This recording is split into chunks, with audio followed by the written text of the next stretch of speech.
So I'm Danielle Boulais. I'm the Wild and Scenic Rivers coordinator on the Coconino National Forest based out of the Red Rock Ranger District.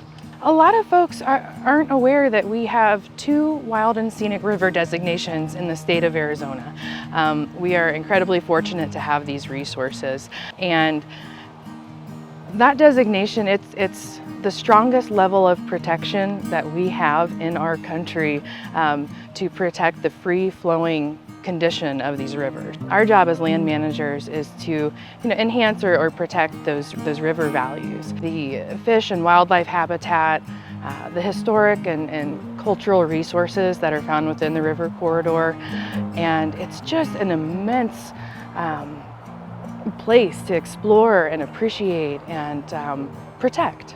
We had a very active fire season across the Coconino National Forest and the Prescott National Forest and also on the Tonto. So we had 2 type 1 fires. We had the Raphael fire and the Backbone fire at the same time, which I don't think that's ever happened.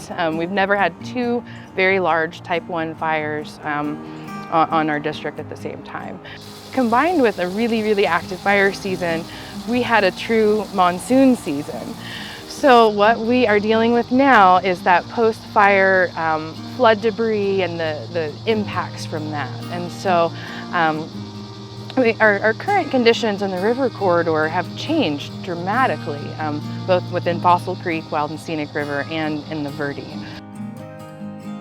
So what's interesting about the Verde as far as their designation, it actually has 2 different classifications within that Wild and Scenic designation.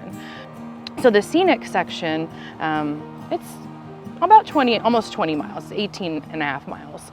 And like I mentioned earlier, that scenic designation has to do with development along the banks and the river access points. The next designation is the wild designation.